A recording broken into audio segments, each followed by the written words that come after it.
नमस्कार, आप देख रहे हैं के न्यूज इंडिया। मैं हूं आपके साथ गरिमा वाजपेयी और आज बात करेंगे मानसिक विकृति से तार तार होते रिश्तों की।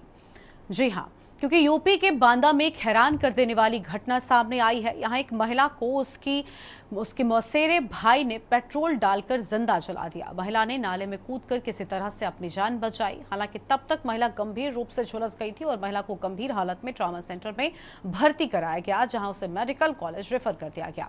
पुलिस ने मामला दर्ज कर आरोपी की तलाश शुरू कर दी है। दरअसल ये घटना शहर कोतवाली क्षेत्र के पलहरी गांव की है। यहां पर एक विवाहिता अपने 3 बच्चों के साथ पिता के घर में रहती है।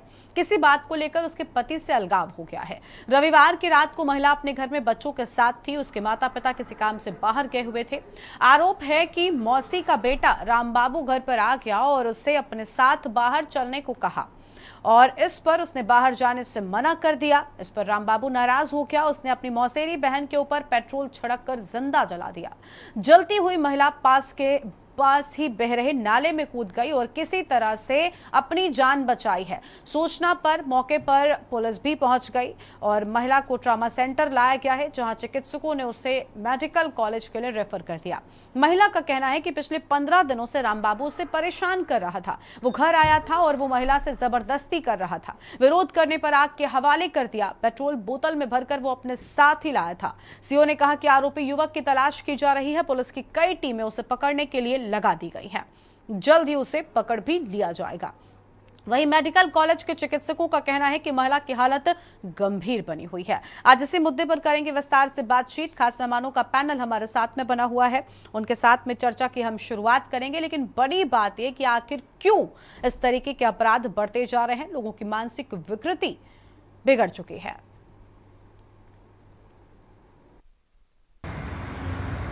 थाना कोतवाली बांदा पर सूचना प्राप्त हुई कि ग्राम पलहरी निवासी 30 वर्षीय महिला जो कि 3 बच्चों की मां भी है, उस पर उसके सगे मौसेरे भाई रामबाबू सनात संतोष निवासी बबेरू बांदा ने पेट्रोल डालकर आग लगा दी है। महिला जीवन रक्षा के लिए पास के एक नाले में कूद गई। बाद में उसे उपचार के लिए जिला चिकित्सालय बांदा लाया गया, जहां पर उसका उपचार चल रहा है। घटना की रिपोर्ट पंजीकृत की जा रही है। अभियुक्त की गिरफ्तारी के लिए पुलिस की कई टीमें लगा दी गई हैं, जिसे शीघ्र ही गिरफ्तार किया जाएगा।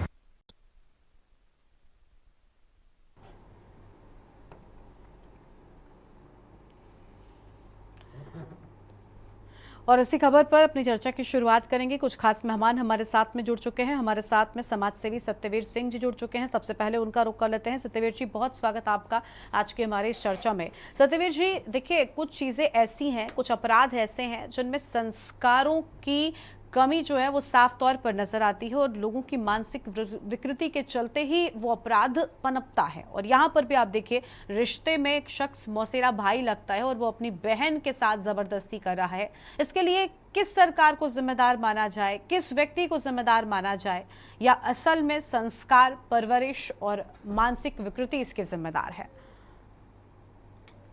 नमस्कार गरिमा जी, और सभी आपके दर्शकों को हाथ जोड़ के नमस्कार करता हूं। आज इसकी संस्कार की जो स्थिति है वो सबसे बड़ी दूषित हो गई है और एकल परिवार के कारण हम लोग जो वैचारिक परिवार की जो व्यवस्थाएं हैं, जो सामाजिक बुराइयों को एक दूसरे से आदान प्रदान करने की जो रहती थी, तो उसमें इस परिवार का बहुत बड़ा योगदान रहता था। आज एकल परिवार के कारण हमें वो सब चीजें परिवार के माध्यम से नहीं मिल पा रही है और उसके साथ में जो हमारा मानसिकता है वो बिल्कुल एकदम छीण हो गई है। हमारे सोचने की स्मृति बिल्कुल खत्म हो गई है कि आज हम जो कृत्य कर रहे हैं वो किस रूप में कर रहे हैं। तो बहुत ही दुर्भाग्यपूर्ण स्थिति, जैसे आपके समाचार के माध्यम से सुना, तो ये बहुत ही दुर्भाग्यपूर्ण है।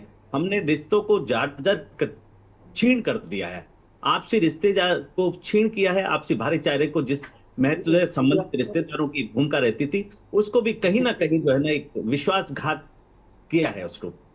और मेरा सबसे पहला मानना यह है कि आज की तारीख में आज सोशल मीडिया पे जो भी परोसा जा रहा है, ये भी बहुत सारी भागीदारी इस मानसिकता को लेके है। आज सोशल मीडिया पे, यूट्यूब पे आप कहीं भी चले जाइएगा, जो चीज उसमें परोसी जा रही है, जो परिभाषा उसमें चिन्हित किया जा रहा है, आप देखिएगा, कभी भी यूट्यूब खोल के देखिएगा तो यूट्यूब में जो भी परिभाषित, तो उसको एक स्लोगन होता है कि देवर भाभी का प्रेम। बहुत सारी परिभाषाएं जो मुझे कहने से भी मैं आज संकोच कर रहा हूं आपके सामने, उस तरीके को परिभाषित करते हुए एक वीडियो दिखाया जाता है और उसमें वो मानसिकता से पीड़ित होकर आदमी ऐसे कुकर्म कर देता है और वो ये समझता नहीं है कि इसकी बाद का परिणाम क्या होगा।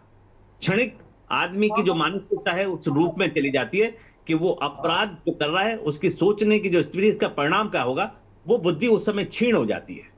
तो बहुत ही दुखदाई घटना इस तरीके को आज हमने रिश्तों को तार तार जो कर दिया है, ये बहुत ही दुखदाई है और समाज को एक सही दिशा नहीं दे रहा है, ऐसा मेरा कहना है। मैं सोशल मीडिया के माध्यम से और सरकार के माध्यम से इस तरीके से कहना चाहूंगा कि आज सोशल मीडिया पे जो परोसा जा रहा है उसमें कहीं ना कहीं नियंत्रण करने की आवश्यकता है। जरूर नियंत्रण हो इस पे। ठीक है जी गरिमा, ठीक है, आपके पास में लौटेंगे। हमारे साथ में और मेहमान भी जुड़ चुके हैं, उनका रुख कर लेते हैं। हमारे साथ में आलोक त्रिपाठी जी हैं, वरिष्ठ पत्रकार हैं। बहुत स्वागत सर आपका भी। आलोक जी, ये जो घटना सामने आई है, एक रिश्ते में भाई बहन लगने वाले दो लोग, जिसमें महिला की ओर से अब शिकायत दी गई है कि वो उसके साथ बदतमीजी करता था और उसे परेशान कर रहा था, लगातार उस पर दबाव बना रहा था। इन चीज़ों के लिए कौन जिम्मेदार है? कैसे इन चीज़ों पर लगाम लगाई जा सकेगी? लोगों की मानसिक विकृति जो है वो बिगड़ती जा रही है, मानसिक स्थिति, मानसिक संतुलन लोग अपना खोते जा रहे हैं और रिश्ते सब में तार तार हो रहे हैं।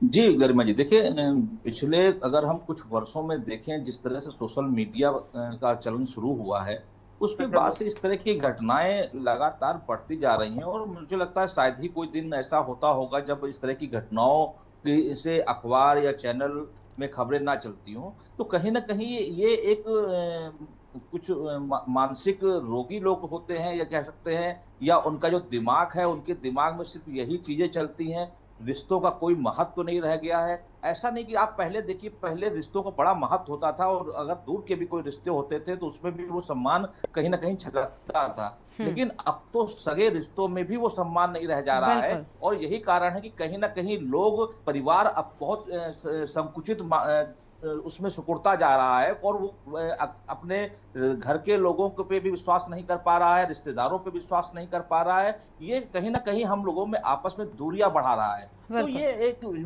मुझे जो लगता है कि एक मानसिक बीमारी है और ऐसी जो लोग होते हैं उनका इलाज होना चाहिए, उनकी काउंसलिंग होनी चाहिए। क्योंकि जब सोशल मीडिया पे आप कोई चीज देखेंगे, आप कहीं ना कहीं इसको देखते हैं और उसके बाद आपके दिमाग में वो सब चीजें चलती हैं, आपको लगता है कि जो हम देखा है वो सही होता है, जबकि वो ऐसी चीजें होती नहीं है सही। वो तो एक अपने प्रचार के लिए, अपना सब्सक्राइबर बढ़ाने के लिए चीजें दिखाते हैं और कहीं ना कहीं इस टाइप के जो लोग उस मानसिकता से ग्रसित हो जाते हैं और फिर वो आप अपने आसपास, घर परिवार, नातेदार, रिश्तेदारों में ही इस तरह की घटनाओं को अंजाम दे देते हैं और उसके बाद शायद उस समय उनको नहीं आभास होता कि हम जो घटना करने जा रहे हैं उसका क्या परिणाम होगा समाज में, परिवार में। और लेकिन जब वो घटना घटती है उसके बाद कहीं ना कहीं उनको लगता है कि हमने कितनी बड़ी जघन्य अपराध किया है, कितनी बड़ी घटना को अंजाम दिया है, क्या रिश्तों का मायने हमने नहीं रखा। तो कहीं ना कहीं ऐसे लोगों का इलाज किया जाना चाहिए। सोशल मीडिया पे भी इसका प्रचार प्रसार होना चाहिए। सोशल मीडिया पे कहीं ना कहीं इस तरह की चीजों पे प्रतिबंध लगना चाहिए कि जिससे कि लोगों की मानसिकता दूषित ना हो सके, क्योंकि बहुत बड़ी संख्या है। अब हर हाथ में मोबाइल है और हर मोबाइल में आप जो चाहे देख सकते हैं। आप अच्छी चीजें देखना चाहे अच्छी चीजें देख लें, खराब चीजें देखना चाहे खराब चीजें। तो ये आपके ऊपर निर्भर करता है कि हम क्या देखना चाहते हैं। और समाज पे भी बड़ा जिम्मेदारी है कि आप इस तरह के लोगों का बहिष्कार करें, लोगों को, इस तरह के जो लोग हैं जिनकी मानसिकता इस तरह की है उनको दूर रखें अपने से, परिवार से, क्योंकि ऐसे लोग पूरे माहौल को खराब करते हैं, पूरे समाज को खराब करते हैं। और बहुत बड़ी संख्या में जब इस तरह की जब घटनाएं होने लगती हैं तो बहुत से लोग आपस में ही अविश्वास पैदा करने हो जाता है और लोगों को लगता है कि शायद ये भी ऐसा कर सकता है, तो कहीं ना कहीं ये बहुत बड़ा सामाजिक माहौल, गंदा माहौल फैल रहा है। इसको रोकने के लिए हम सबकी जिम्मेदारी है, समाज की भी जिम्मेदारी है, हमारी भी जिम्मेदारी है, सोशल मीडिया की भी जिम्मेदारी है कि आखिर इसको कैसे रोके। और इस टाइप के जो लोग हैं उनको मानसिक इलाज होना चाहिए, उनको मानसिक चिकित्सालय में जो काउंसलिंग होनी चाहिए कि आखिर उनके दिमाग में इस तरह की चीजें कैसे पनपती हैं। इसके भी एक सर्वे होना चाहिए, एक उनका सर्च किया जाना चाहिए कि आखिर ये कैसे करते हैं। ठीक है, ठीक है, आपके पास में लौटेंगे। हमारे साथ हमारे संवाददाता भगत सिंह भी बांदा से जुड़ चुके हैं और हमारे साथ में तरुण निगम जी हैं, मनोचिकित्सक हैं, उनका भी रुख करेंगे, लेकिन उससे पहले भगत का रुख कर लेते हैं। भगत, पूरा मामला क्या था, एक बार विस्तार से बता दीजिए, इसके बाद में चर्चा को अपनी हम आगे और बढ़ाते हैं।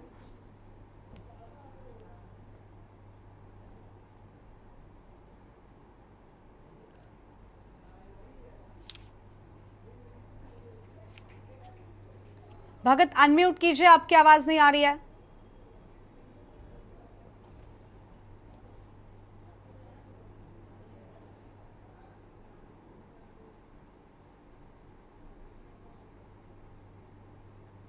देखिए, भगत की आवाज नहीं मिल पा रही है। आपके पास लौटेंगे भगत, हम तरुण निगम जी हैं, उनका रुख कर लेते, तब तक आप अपनी आवाज अनम्यूट कीजिए। तरुण जी, बहुत स्वागत आपका भी, मनोचिकित्सक हैं आप। तरुण जी, ऐसे घटनाओं के पीछे कौन जिम्मेदार है, किस तरीके से इन पर रोक लगाई जा सकती है, कैसे? क्योंकि हम देख रहे हैं कि अब रिश्तों की कोई अहमियत नहीं रह गई है, लोगों के लिए रिश्ते अहम नहीं रह गए हैं। अब सोचिए ना, ये जो मामला जिस पर हम चर्चा कर रहे हैं, आपस में मौसेरे भाई बहन का मामला है, लेकिन शिकायत दर्ज कराई गई महिला की ओर से, और एक मौसेरा भाई अपनी मौसेरी बहन को पेट्रोल डालकर जिंदा जलाने की कोशिश करता है, वो उसके साथ बाहर चलने का दबाव बना रहा था। सोचिए, रिश्ते में बहन लगने वाली महिला के साथ कोई ऐसी हरकत कैसे कर सकता है? किसी भी महिला के साथ ये हरकत जायज नहीं है, लेकिन किस हद तक लोगों के मानसिक जो स्थिति है वो बिगड़ चुकी है, ऐसी घटनाओं से ये सामने आता है। जी, शर्मनाक घटना है और समाज में जो चीजें चल रही हैं, जो छुपी हुई हैं, वो बाहर आ जाती हैं। इन घटनाओं से पता लगता है कि समाज में क्या क्या चीजें हो रही हैं। तो हम लोगों का जो डीलिंग होता है ऐसे लोगों से कम होता है। हम लोग तो मनोरोग पेशेंट को देखते हैं, जो डिप्रेशन, एंजाइटी के, पर ये पेशेंट जो होते हैं छुपे रहते हैं, ये आते नहीं हैं, ये समाज में ही अंदर होते हैं। घर वालों को आजकल तो जैसे हमारे पास बच्चे आ जाते हैं, पेरेंट्स लेके आते हैं बच्चों को कि उन्होंने पकड़ा है उनके मोबाइल में पॉर्न देखते हुए, तो बहुत कम एज में ही बच्चे एक्सपोज हो जाते हैं। और वो चीजें जो उस एज में अप्रोप्रिएट नहीं है, उनको देखने का दुष्प्रभाव ये होता है कि दिमाग उनको हैंडल नहीं कर पाता। जिस चीज की जिस एज में एक कैटेगरी होती है, उसके नीचे एज में अगर बच्चा देखेगा तो उसके दिमाग को उसको हैंडल करना और प्रोसेस करना नहीं आएगा।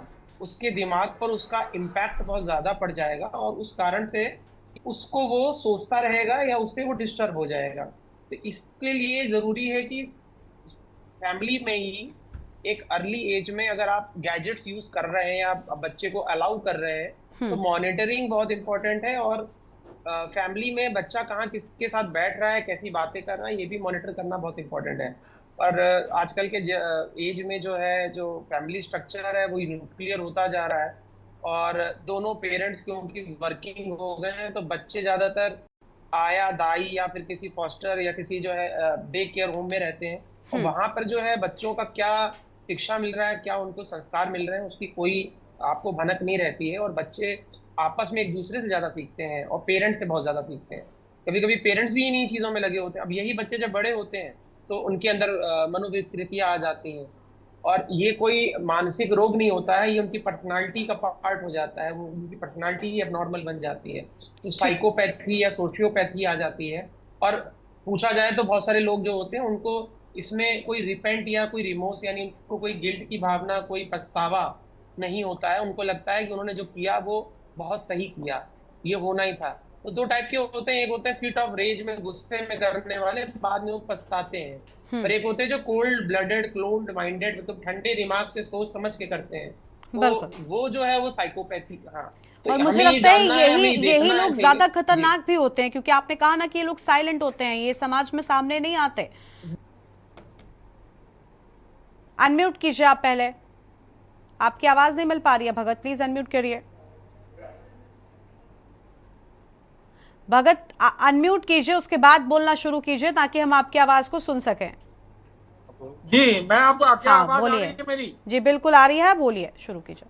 मामला क्या है पूरा? एक बड़ा मामला बांदा से सामने आया है, जहां रिश्तों को शर्मसार करते हुए एक मौसेरे भाई ने एक अपनी बहन के साथ बलात्कार करने का प्रयास किया है। और मामला इतना ही नहीं है, बलात्कार में नाकाम मौसेरे भाई ने उस बहन को पेट्रोल डाल के आग लगा दी।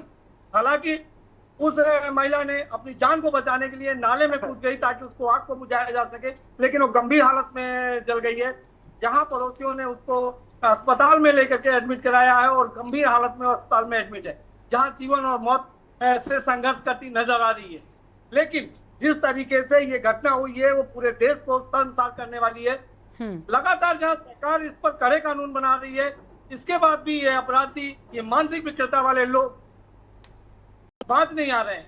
हालांकि पुलिस ने तत्काल इसमें एक्शन लेते हुए आरोपी के खिलाफ कार्रवाई करने की बात कही है। 3 टीमें बनाई गई हैं जो लगातार आरोपी को खोज रही हैं। लेकिन ये देखने वाली बात होगी कि क्या पुलिस इसमें 24 घंटे के अंदर जो उन्होंने समय दिया है, क्या उस पर इनको गिरफ्तार कर पाती है या नहीं।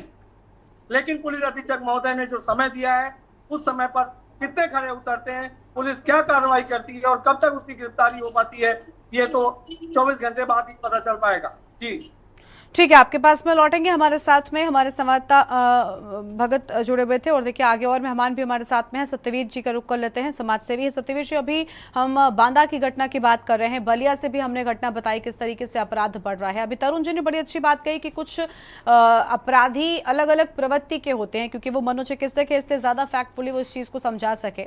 कुछ ऐसे अपराधी होते हैं जो बदले की भावना से अपराध को अंजाम देते हैं, जबकि कुछ साइलेंट जो साइको अपराधी होते हैं वो सामने भी नहीं आते, लोग उन्हें समझ भी नहीं पाते कि अपराधी है, इसके दिमाग में कोई अपराध पनप रहा है और कहीं ना कहीं शिकार हो जाते हैं।